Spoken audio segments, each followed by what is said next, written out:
नमस्कार। Let's learn Gyanodaya classes में एक बार फिर से आपका स्वागत है। आप तमाम बच्चे, आज हम लोग आ गए हैं पहली क्लास लेकर के। कल जैसा कि मैंने पिछले वीडियो में आपको बताया था कि आने वाला जो अगला 27 डेज होगा वह आपके हिंदी क्लास के लिए सबसे ज्यादा महत्वपूर्ण होगा, क्योंकि आपके मार्क्स में यह सबसे ज्यादा बदलाव लाएगा। तो उसी के साथ चलिए आज हम आपको लेकर के आ गए हैं आपके सामने आज का पहला क्लास। और जैसा कि आप देख पा रहे होंगे कि आज की जो क्लास है वो व्याख्या की क्लास होगी, और वह भी पदखंड का। तो बिना समय गंवाए आज चलिए हम आपको लेकर चलते हैं पदखंड की व्याख्या की तरफ। और एक एक व्याख्या अपने आप में बहुत ही ज्यादा महत्वपूर्ण रहेगा, इसलिए माय डियर स्टूडेंट, आप सब एक एक व्याख्या को ध्यान से देखेंगे और उसको अपने कॉपी में लिखने का भी प्रयास करेंगे। तो चलिए मिलते हैं एक एक व्याख्या के साथ। तो आज की जो पहली व्याख्या है आप देख पा रहे होंगे, यहां मैंने कुछ पॉइंट्स खाली स्थान के रूप में छोड़ा है जिसको आपको इसी तरह से बनाना है। आप देखेंगे जैसे आज का पहला व्याख्या है, पूर्व पश्चिम से आते हैं नंगे बूचे नरकंकाल, सिंहासन पर बैठा उनके तमगे कौन लगाता है। चलिए यहां पर देखिएगा, थोड़ा मिस्टेक हुआ है, दो बार है लिखा गया है, कोई नहीं, हम एक है को हटा देते हैं। ठीक, तो चलिए अब कहता है कि पूरब पश्चिम से आते हैं नंगे बूचे नरकंकाल, सिंहासन पर बैठा उनके तमगे कौन लगाता है। तो यहां देखिए, इसको बनाने का पहले मैं पहला दो चार स्लाइड में दो चार भावार्थ को लिखने में, व्याख्या बनाने में आपकी बहुत मदद करूंगा। या समझेंगे एकदम आराम से। दो तीन पॉइंट्स में आपको लिखना है, जिस तरह से यहाँ पर पॉइंट्स बने हुए हैं, जिस तरह से यहाँ से लिखा हुआ है, इसी तरह के टॉपिक्स को आपको भी लिखना है। तो देखिए किस तरह से लिखेंगे जरा आप समझिएगा और इसको लिखने का समझिएगा। सबसे पहले एक जो आपको भी इस तरह से नोट्स बनाना है पॉइंट्स का। जैसे मान लेते हैं यह क्वेश्चन आया है, आपने यहाँ पर मान लेते हैं उत्तर लिखा, और उत्तर लिखने के बाद जो आपने लिखना शुरू किया तो पहले लिखेंगे संकेत। इस संकेत में क्या लिखेंगे तो जरा समझिएगा। इस संकेत में सबसे पहले हम लिखेंगे कि ऊपर जो आपको लाइंस दिया गया रहेगा उसी लाइंस को लिखना है। जैसे यहाँ पर पूरा लाइन पढ़िए एक बार, पूरब पश्चिम से आते हैं नंगे बूचे नरकंकाल, सिंहासन पर बैठे उनके तमगे कौन लगाता है। तो इसी लाइन को पहले हम लोग लिख लेंगे। सबसे पहले यहाँ पर जो लिखने का प्रयास करेंगे इसी तरह से लिख लेंगे, पूरब पश्चिम, पूरब पश्चिम से आते हैं नंगे बूचे नरकंकाल, पूरब पश्चिम से आते हैं। इस तरह से फिर आपको डॉट देना है और लास्ट में लिखना है तमगे कौन लगाता है, तमगे कौन लगाता है, तमगे कौन लगाता है। इस तरह से करके पहला लाइन आप लिख लेंगे और उसको किस रूप में लिखेंगे, संकेत के रूप में लिखेंगे। अब दूसरा जो बात लिखेंगे, दूसरा जो पॉइंट्स बनाएंगे वो बनाएंगे संदर्भ का। तो आपको पता होगा ये कहां से लिया गया है, आपको यह पता होगा ना ये कहां से लिया गया है, या आप सोच कर बताएंगे कि पूरब पश्चिम से आते हैं नंगे बूचे नरकंकाल, सिंहासन पर बैठा उनके तमगे कौन लगाता है। कहां से लिया गया है आप बताएं, फिर मैं आपको बताऊंगा। तो कहां से लिया गया है आप सबको पता होगा कि यह जो लिया गया है अधिनायक चैप्टर से लिया गया है। तो हम क्या लिखेंगे, संदर्भ में लिखेंगे कि प्रस्तुत पंक्ति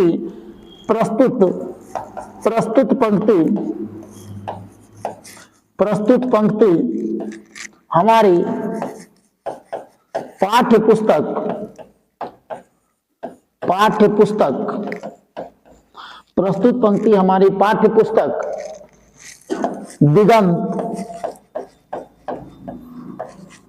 भाग 2 के अध्याय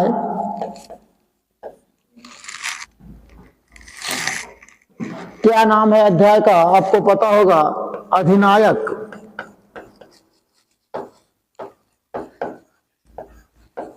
नायक से लिया गया है, अधिनायक से लिया गया है, अधिनायक से लिया गया है, जिसके रचयिता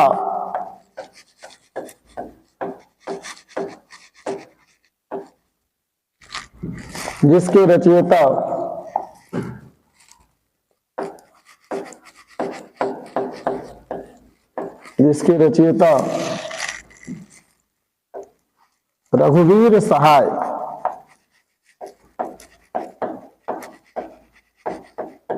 रघुवीर सहाय जी हैं।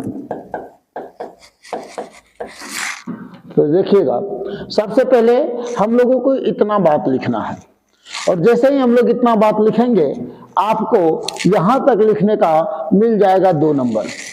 अगर इतना भी आपने लिख दिया ना तो आपको कितना मिल गया? 2 नंबर फिक्स है। 4 में 2 तो आ गया। बाकी 2 जो लिखना होता है, इसी की व्याख्या को लिखना होता है, इसी की व्याख्या को लिखना होता है। तो आप जब आप व्याख्या को पढ़ेंगे कि पूर्व पश्चिम से आते हैं नंगे बूचे नरकंकाल, सिंहासन पर बैठे उनके तमगे कौन लगाता है, इस बात का क्या अर्थ है, तो आप व्याख्या जब पढ़ेंगे तो आपको पता चलेगा।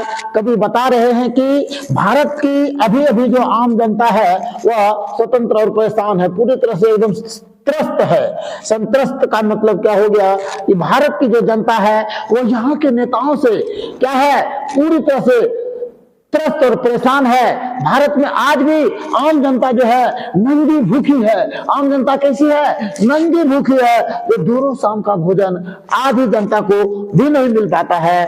पूर्व पश्चिम से ये नंग धरंग नरकंकाल के वेश में झंडा तोलन जैसे राष्ट्रीय आयोजन में भाग लेने आते हैं, और राजनेता तो अकड़ कर सिंहासन पर बैठ जाते हैं, पर उनके मेडल, शील्ड, तमगे वही आम जनता लगाती है, जो उसका जय जयकार बोलती है। भारतीय सामाजिक राजनीतिक व्यवस्था में बराबरी का हक सभी को नहीं मिल सका। यह बात आपको तब समझ में आएगी जब आप इस लाइन को पढ़ेंगे। आपको यह लाइन पढ़ने के बाद पता चलेगा।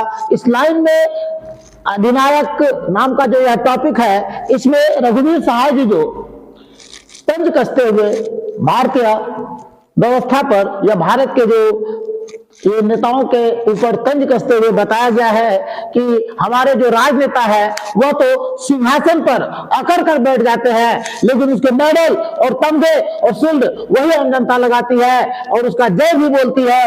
लेकिन वही आम जनता जो कि पूरा जीवन सालों भर नंगे भूखे रहती है और उसकी तरफ एक बार भी राजनेता का ध्यान नहीं जाता है।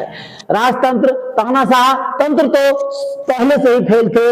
राजनेता शोषण करते हैं। हमारे यहाँ के जो राजनेता हैं वो क्या करते हैं? शोषण करते हैं। पूंजीपति शोषण करते हैं, सामंतवादी शोषण करते हैं। बेचारी निरीह जनता मुंह बंद कर अत्याचार सहती है, वह भूखी है, वह नरकंकाल हो गई है, फिर भी तमगे का पीन खांसती है, और उसकी मजबूरी, लाचारी एवं फटेहाली को यह लाइन एकदम दर्शाता है। और इसी बात को जो है रघुवीर सहाय जी ने अपने कुछ पंक्ति के माध्यम से हमारे भारतीय जनता की इस लाचारी को दिखाने का प्रयास किया है। तो चलिए अगले उस पर चलते हैं। अगले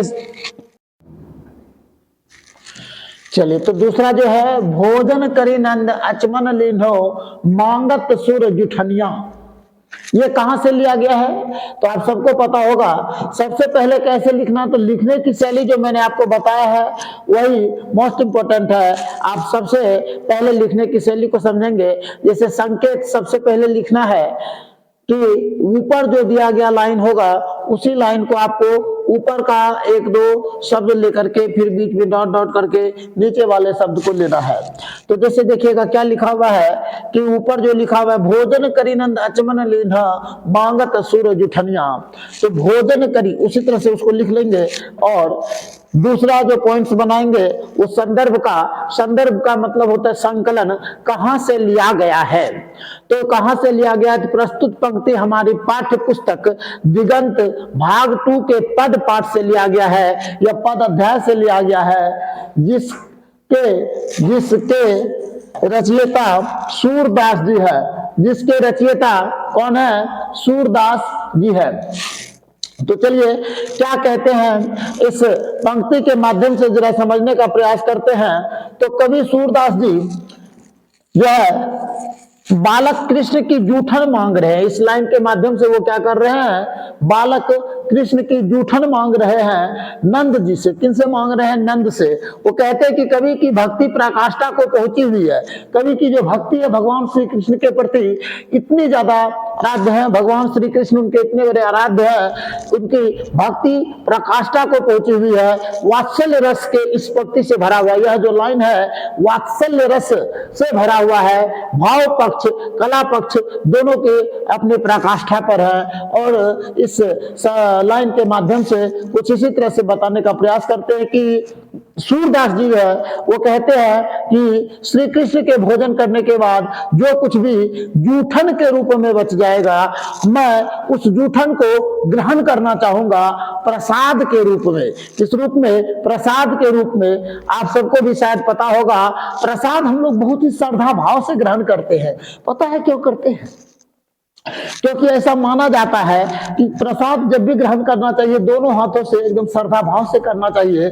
क्योंकि ऐसा कहा गया है, ऐसा कहा जाता है, यह जो प्रसाद होता है, यह जो प्रसाद होता है, प्रसाद, आपको पता होगा प्र मतलब क्या होता है? प्रभु। प्र मतलब प्रभु के साक्षात दर्शन, प्रभु के साक्षात दर्शन को ही प्रसाद कहते हैं। प्रभु के साक्षात दर्शन को ही क्या कहा जाता है? प्रसाद कहा जाता है।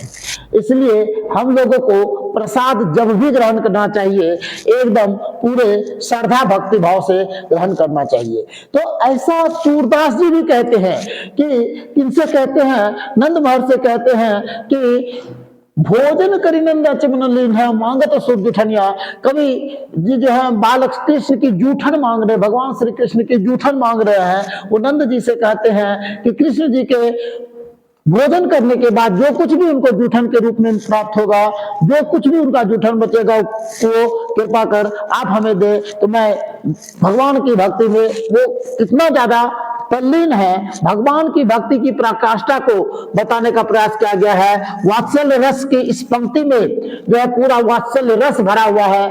ऐसा माना भी जाता है कि वात्सल्य रस के कवि जो है ये अद्वितीय कवि कहे जाते हैं, यानी वात्सल्य रस में इनके जैसा दूसरा कोई भी कवि नहीं हुआ है। तो चलिए इसी के बाद हम अगले पर चलते हैं। चलिए अगला है, अगला लाइन जो आप देख पा रहे होंगे, अगला लाइन क्या है? मेरे भैया मेरे बेटे अब माँ को यूं छोड़ न जाना, बड़ा कठिन है बेटा खोकर माँ को अपना मन समझाना। अब देखिएगा ये बहुत ही बेहतरीन लाइन है। भाई बहन भूल सकते हैं पिता भले ही तुम्हें बुलावे, किंतु रात दिन की साथिन माँ कैसे अपना मन समझावे। चलिए देखिएगा यह जो लाइन है, यह लाइन कहां से लिया गया है? आप सबको पता होगा कि यह जो लाइन है सुभद्रा कुमारी चौहान जी के द्वारा लिखी गई कविता पुत्र वियोग से लिया गया है। तो सबसे पहले हम लोग कैसे लिखेंगे? तो जैसा मैंने अभी आपको पिछले दो बताया, सबसे पहले हम लोगों को संकेत लिखना है। और संकेत लिखने के लिए किसका प्रयोग करेंगे? तो संकेत लिखने के लिए सबसे पहले जो सबसे ऊपर वाला लाइन है, मेरे भैया मेरे भैया मेरे भैया मेरे बेटे, और इस तरह से करके dot dot dot dot dot dot करते हुए लास्ट के कुछ लाइन को कैसे अपना मन समझावे,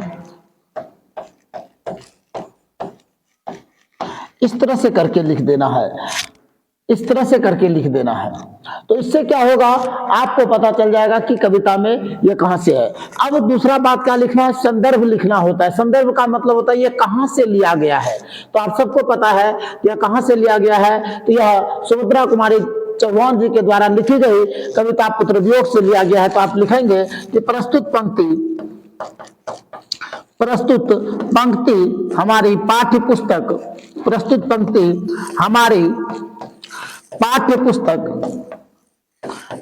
पुस्तक दिगंत भाग 2 के अध्याय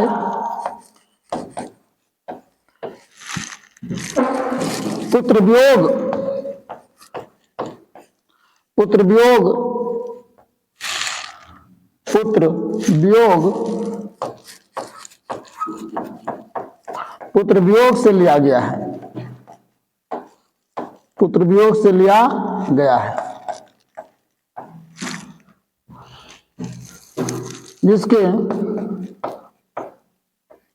कवित्री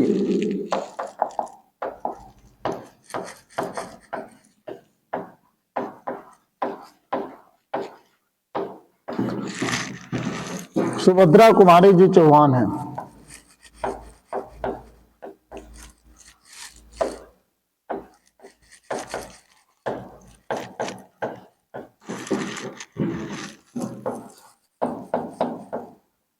सुभद्रा कुमारी चौहान है।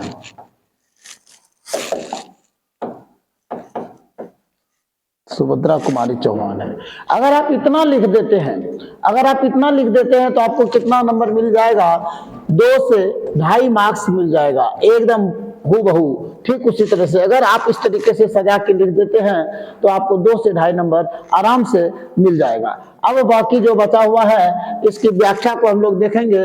इसकी व्याख्या क्या होगी, तो एक बार आप पढ़ लीजिए। कहता मेरे भैया मेरे बेटे, अब माँ को यूं छोड़ न जाना, बड़ा कठिन है बेटा खोकर माँ को अपना मन बहलाना।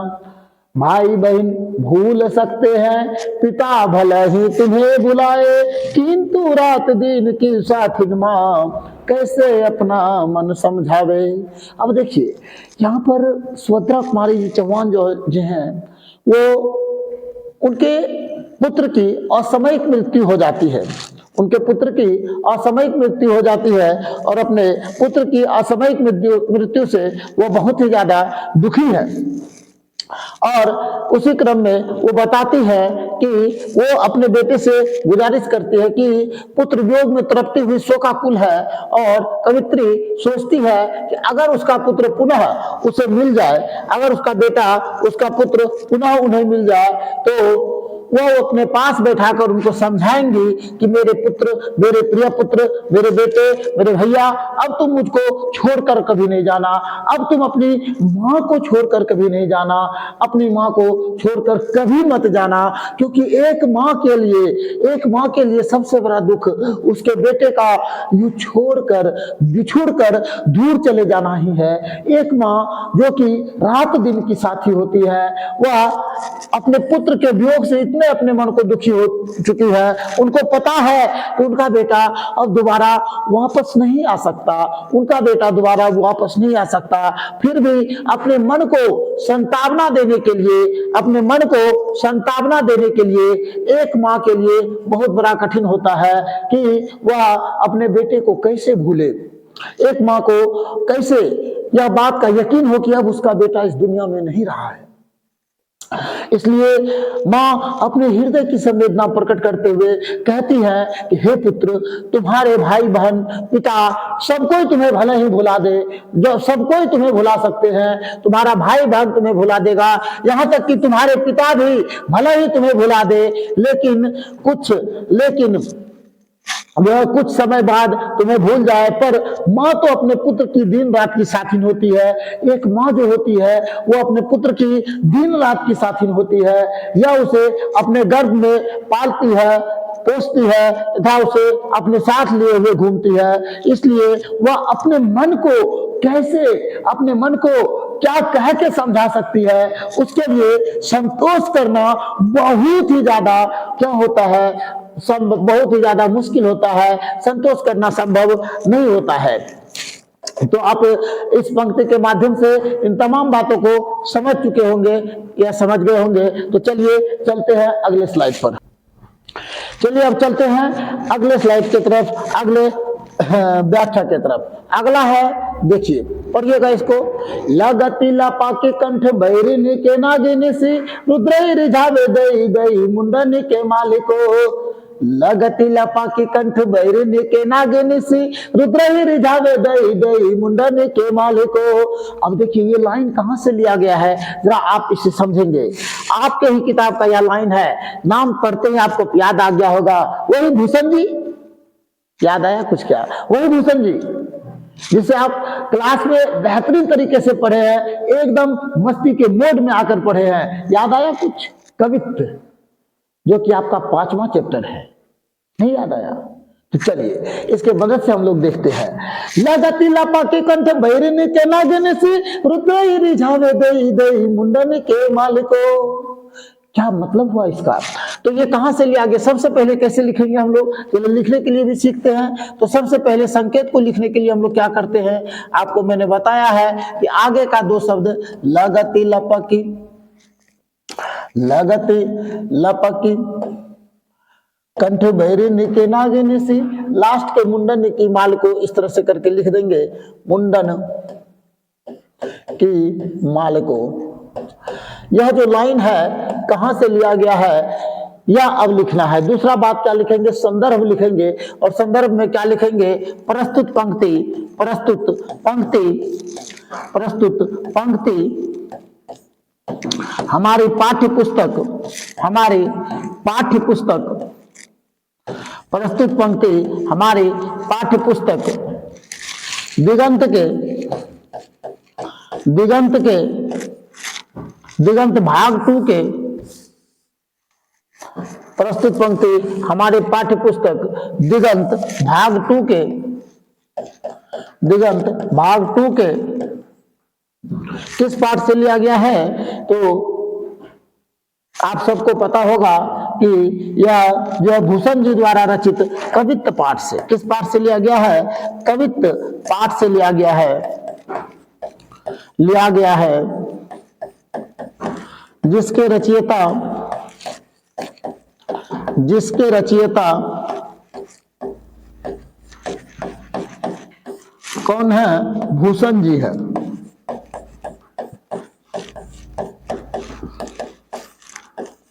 भूषण जी है।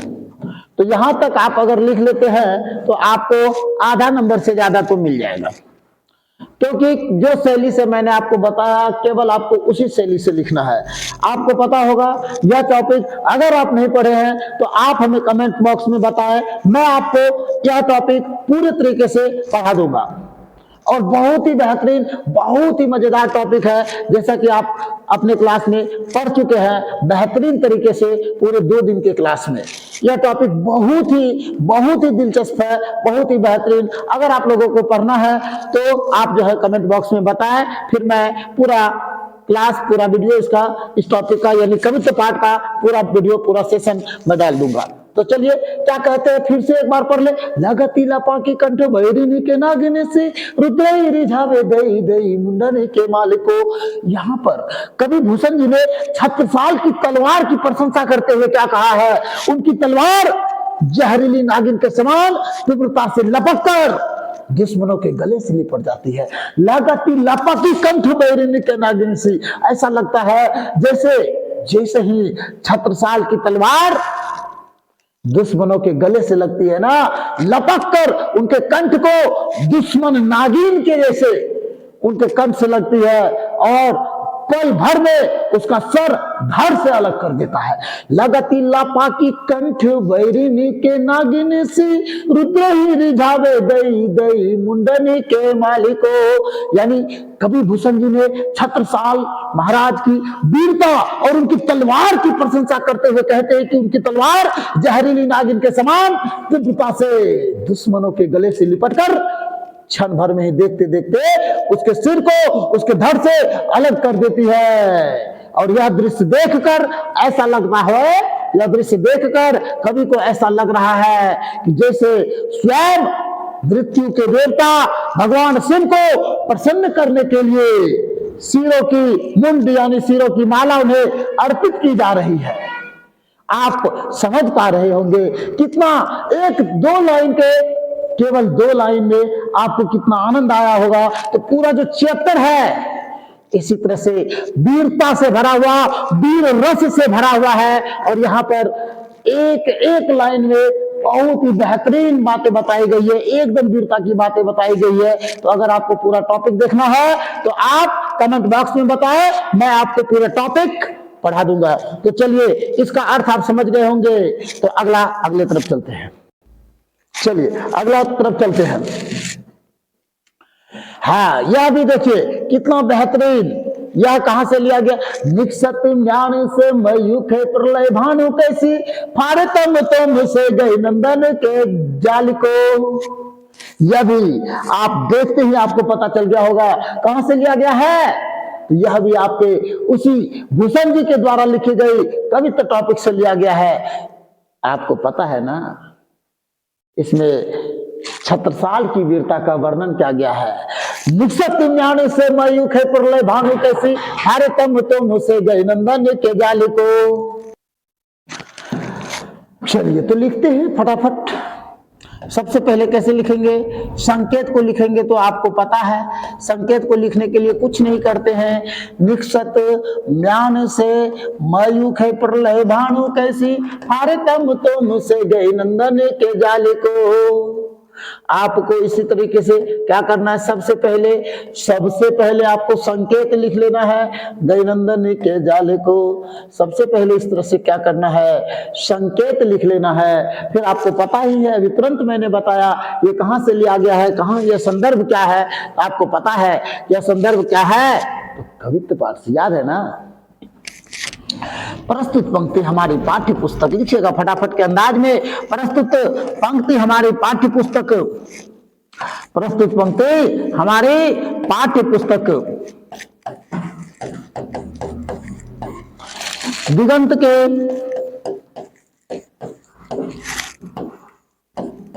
भाग 2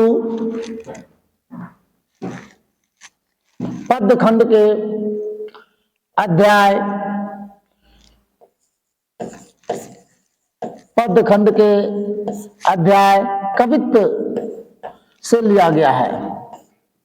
कवित्व से लिया गया है। कवित्व से लिया गया है, जिसके रचयिता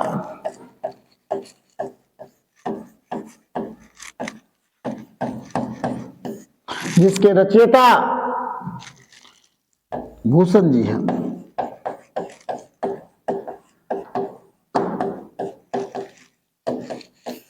भूषण जी हैं। तो क्या लिखते हैं भूषण जी, जरा देखते हैं। एक बार आप फिर से इस लाइन को पढ़ें। निक्षत म्यान से मयूख प्रलय भानु कैसी, फाड़े तुम से गई नंदन के जाल को।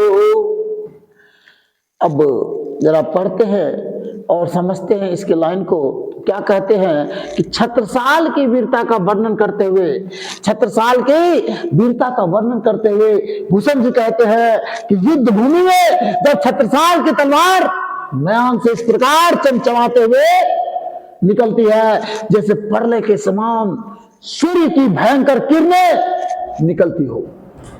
क्या कहते हैं? छत्रसाल महाराज की वीरता का प्रशंसा करते हुए कौन कहते हैं? भूषण जी कहते हैं कि युद्ध भूमि में छत्रसाल की तलवार म्यान से इस तरह से निकलती है जैसे परले के समान सूर्य की भयंकर किरणें निकलती हो। और यह तलवार उस भयंकर अंधकार जैसे नजर आने वाले हाथियों के झुंड पर इस प्रकार चलती है कि हाथियों के झुंड को भी तीतर बीतर कर देती है। जैसे अंधेरे को चीर कर सूर्य बाहर निकल जाता है, ठीक उसी तरह से युद्ध भूमि में जब छत्रसाल महाराज की तलवार चलती है ना, तो हाथियों का झुंड भी तीतर बीतर हो जाता है। विकसित ज्ञान से मयू के प्रलय भानु कैसी भारतम तुम से गई नंदन के जाल को।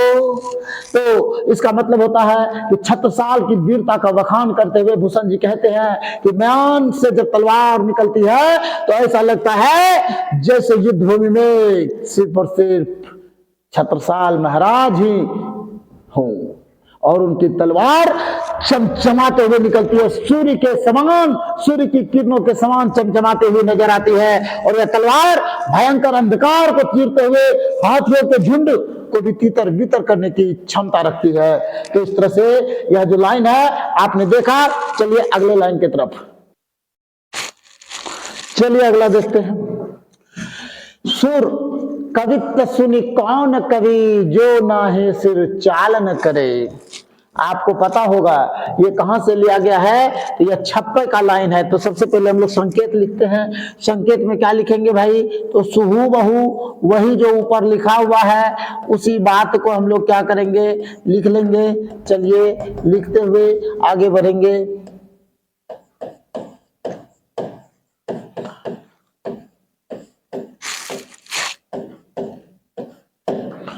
तो यह जो है संदर्भ, आप उसके बाद आप क्या लिखेंगे, संदर्भ लिखेंगे। तो संदर्भ में क्या लिखेंगे भाई, कहां से लिया गया है, तो ठीक उसी तरह से लिखते चलिए। आप लोग भी लिखा करें, खुद से भी लिखा करें, सारा हम इसे लिखवाते हैं। प्रस्तुत पंक्ति, प्रस्तुत पंक्ति हमारी पाठ्य पुस्तक, हमारे पाठ्य पुस्तक दिगंत के भाग 2, दिगंत भाग 2 के, दिगंत भाग 2 के पद भाग के अध्याय पाठ 56 से, 56 से लिया गया है, 56 से लिया गया है, 56 से लिया गया है। जिसके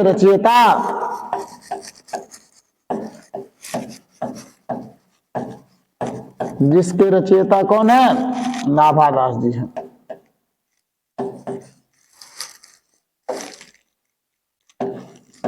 जिसके रचयिता नाभादास जी हैं। तो क्या कहते हैं इस पंक्ति के माध्यम से नाभादास जी, जरा देखिएगा। कहते कि सुर कवित्व सुनी कौन कवि जो नाहि सिर चालन करे। नाभादास जी कहते हैं कि ऐसा कौन कवि होगा जो सुर की कविताओं को सुनकर अपना सिर नहीं झुकाता हो, अर्थात बड़े बड़े कवि सुर की प्रतिभा के सामने नत मस्तक हो जाते हैं। तो चलिए अगले लाइन पर चलते हैं। तो चलिए अगले नंबर की तरफ चलते हैं। अगला नंबर क्या है, अगला है भक्ति विमुख जे धर्म सो सब अधर्म करिगा, योग व्रत भजन दान भजन विनु तुच्छ दिखाई। याद होगा ना? अच्छा चलिए एक ही लाइन है, कोई बात नहीं। तो आपको पता होगा कि ये लाइन भी कहां से लिया गया है, यह लाइन भी 56 से ही लिया गया है। तो सबसे पहले कैसे क्या लिखेंगे भाई, तो संकेत में आपको पता है, अब मैं लिखूंगा नहीं, मैं अब आपको बताता चला जाऊंगा। इतना सारे में मैंने करवा दिया है, आप खुद से भी कुछ लिखे। चलिए तो और उसके बाद अगर दिक्कत हो तो फिर आप बाद में कमेंट में पूछ सकते हैं। तो सबसे पहले संकेत में क्या लिखते हैं, आगे का 2 लाइन लिखकर, 2 शब्द लिखकर फिर लास्ट वाला लिखेंगे। फिर कहां से लिया गया है, तो आपको पता है कि प्रस्तुत पंक्ति हमारी पाठ्य पुस्तक दिगंत के भाग 2 के पद खंड के अध्याय किससे लिया गया, 56 से लिया गया है। जिसके रचयिता कौन है, नाभादास जी है। तो इस लाइन के माध्यम से नाभादास जी क्या कहते हैं कि भक्ति विमुख जे धर्म सो सब अधर्म करेगा है। कभी नाभादास जी कबीर की वाणी के संदर्भ में कहते हैं, हालांकि यह वाणी किनकी है, कबीर जी की है। और कहते हैं कि जो मनुष्य भक्ति से विमुख होता है, यानी जो मनुष्य भक्ति से विमुख होकर कोई भी कार्य करता है वो अधर्म की गिनती में चला जाता है। तो आप धार्मिक आडंबर, श्रेष्ठता का बोध, पाखंड गिरना, धार्मिक संकीर्णता आदि से ग्रसित है। यानी बहुत सारे लोगों को आप देखे होंगे कि धर्म के नाम पर आडंबर करते हुए, पाखंड करते हुए, धार्मिक संकीर्णता से ग्रसित होने है, वो सब के सब धर्म नहीं बल्कि किस मार्ग पर है? अधर्म के मार्ग पर है। आश्चर्य तो इस बात का है, ये अपने अधर्म को ही धर्म की संज्ञा देते हैं। वो धर्म के अर्थ को आत्मसात किए बिना अधर्म को ही धर्म के नाम से उच्चारते हैं। तो चलिए फटाफट हम लोग अब अगले स्लाइड में चलेंगे। अब हम बोलते ही चले जाते हैं, ज्यादा कुछ करेंगे ही नहीं, ठीक ना। चलिए अगले स्लाइड पर चलते हैं। अगला स्लाइड है नाम लय भरे उदर एक प्रभु दासी दासी कहाई। अच्छा, ये भी आपको पता चल गया होगा नाम से ही कि ये कहां से लिया गया है। यह जो है तुलसीदास जी के द्वारा रचित पद से लिया गया है। तो सबसे पहले संकेत में उसी तरह से लिखेंगे नाम लय भरे प्रभु उदर एक दासी दासी का। अब मैं आपको केवल समझाता चला जाऊंगा क्योंकि बहुत ही लंबा वीडियो बन जाएगा, नहीं तो आप देख पा रहे होंगे कि बहुत ही देर से आपको मैं समझाने का प्रयास कर रहा था। अगर इसके बावजूद भी आपको समझ में नहीं आता है तो आप हमें कमेंट करेंगे, मैं आपको पूरा 1 बाय 1 करके पद खंड का एक एक वीडियो अपलोड कर दूंगा, एकदम पूरे विस्तार से मैं वहां बताऊंगा। तो चलिए हम आगे बढ़ते। क्या कहते हैं नाम लय भरे उदर एक प्रभु दास दास कहाई। तो कहां से लिया गया है? तो प्रस्तुत पंक्ति हमारी पाठ्य पुस्तक दिगंत के भाग 2 के पद भाग से लिया गया है। और पाठ यानी पद से लिया गया है जो तुलसीदास जी के द्वारा लिखा गया था। तो देखिए प्रस्तुत पद्यांश में तुलसीदास जी कह रहे हैं कि भगवान राम का गुणगान करके अपना जीवन यापन करते हैं। प्रभु जो तुलसीदास जी है भगवान राम का नाम का गुणगान करके क्या करते हैं? अपना जीवन यापन कर रहे हैं। वो श्री राम की सेविका माता सीता के सेवक बनकर रहते हैं तथा राम की कथा द्वारा परिवार का भरण पोषण करते हैं। चलिए अगला देखते हैं। अगला क्या है? कली कराल दुकाल दारुण सब कुंभात कुसाजू नीच जन मन ऊंच जैसे कोढ़ में चिखाजू। अब देखिए यह लाइन भी वहीं से लिया गया है। अब तुलसीदास जी कहते हैं कि कलयुग का समय अत्यंत भीषण और असहाय और पूर्ण रूपेण अव्यवस्थित और दुर्गति ग्रसित हो गया है। वैसे तो मैं निम्न कोटि का व्यक्ति हूँ, तुलसीदास जी क्या कहते हैं? वैसे तो मैं निम्न कोटि का व्यक्ति हूँ पर मेरी बातें बड़ी बड़ी ऊंची है जो कि कोढ़ में खाज के समान है, अर्थात छोटे मुंह बड़ी बात कोढ़ में खुजली के समान है। तो इसके बाद भी आप समझने का प्रयास करेंगे। अगले स्लाइड की तरफ हम लोग चलते हैं।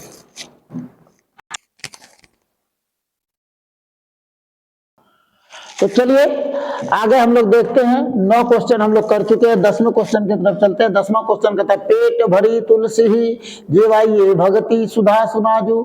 अब देखिए यह भी तुलसीदास जी के द्वारा ही लिखा गया है। तो मैं अब जो है एक एक करके आपको सारे स्लाइड्स को दिखा दे रहा हूं और मैं चाहूंगा कि आप लोग जो है खुद से भी कुछ प्रैक्टिस करें ताकि आपका भी मनोबल बढ़े। अगर नहीं हो पाए तो फिर आप उसको हमको कमेंट में बताएंगे, मैं आपको बता दूंगा। और एक एक करके जैसे देखिए मैं आपको समझा दे रहा हूं, यह भी तुलसीदास जी के द्वारा ही लिखा गया है। इसमें तुलसीदास जी अपने प्रभु श्री राम से प्रार्थना करते हैं कि अपने प्रभु श्री राम से प्रार्थना करते हैं कि वह उन्हें भक्ति सुधार रूपी अच्छा भोजन कराकर उनका पेट भरे ताकि उनका मन इधर उधर के प्रलोभन में आकर नहीं भटके। कहां नहीं भटके? प्रलोभन में आकर के उनका मन नहीं भटके। तो चलिए अगले क्वेश्चन की तरफ चलते हैं फटाफट एकदम। प्रतिभट कटक कटिले कटे काटी काटी कल किसी कले की कले युदे थी काले को। चलिए देखिए ये बहुत ही बेहतरीन लाइन है। ये कविता आपको पता होगा ये कहां से लिया गया है? ये वही भूषण जी है, मैंने कहा है ना सबसे बेहतरीन, सबसे बहुत ही अच्छी कविता टॉपिक जो है बहुत ही बेहतरीन, उसके एक एक लाइन में। अब ये देखिए क्या कहते, प्रतिभट कटक कटिले काटे केटी केटी कल किसी कले की कले युदे थी काले को। यह भी लाइन, इसमें छत्रसाल की तलवार की प्रशंसा करते हुए कवि क्या कहते हैं कि उनकी धार बड़ी तीक्ष्ण है, उसकी तलवार की धार इतनी तेज है कि वह कांट रूपी शत्रु के दल को काट डालती है और काट काट कर रानी चंडिका की काली को मानो कलेवा यदि प्रसाद चढ़ा रहा हो। छत्रसाल की तलवार युद्ध में निपुण थे।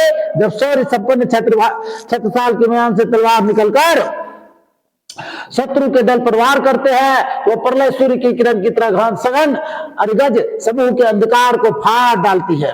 तो चलिए अगला फिर उसी तरह से है, एक एक करके हम फटाफट के अंदाज में अब देख लेंगे, ज्यादा समय आपका खाएंगे नहीं। तो आपको खुद से भी बनाना है। अब मैं जो अगला 3 क्वेश्चन दे रहा हूं आपको जो है होमवर्क के रूप में दे रहा हूं। पहला है 12 नंबर क्वेश्चन, पवन की प्राचीर में रुक जल्ला जीवन जज्जा रहा झुक इस झुलसते विश्व वन में कुसुम ऋतु रात रे मन। इस को आप जो है अपने से खुद से बनाएंगे, इसकी व्याख्या दी गई है, बाकी जो बीच का जो पाठ है वो आपको खुद से बनाना है।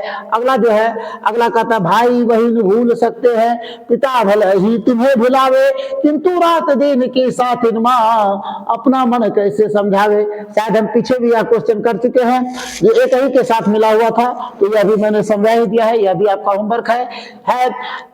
अगला क्वेश्चन है जादू टूटता है इस उषा का अब सूर्योदय हो रहा है। इस लाइन को भी कहां से लिया गया है, यह भी आपका एक होमवर्क है। और लास्ट क्वेश्चन जो है आज का वह है बहुत काली सिलजरा से लाल केसर से जैसे धुल गई हो।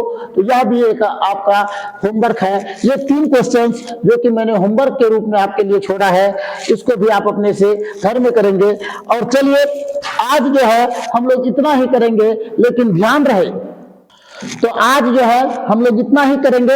अब यह पार्ट 1 था, यानी डे 1 था, और साथ ही गद्य पाठ को हम लोग कल करेंगे। इसमें आपने देखा होगा कि सारा का सारा जो व्याख्या था वो पद पाठ का था, तो गद्य पाठ की व्याख्या को हम लोग कल करेंगे और बहुत ही बेहतरीन जोश जुनून के साथ करेंगे। आज मेरी थोड़ी तबीयत भी नासाज थी, फिर भी कोई नहीं, चलिए तो अगले क्लास में हम लोग करेंगे। और आज के लिए इतना ही, मिलते हैं अगले क्लास में अगले वीडियो के साथ। तब तक के लिए नमस्कार, जय हिंद।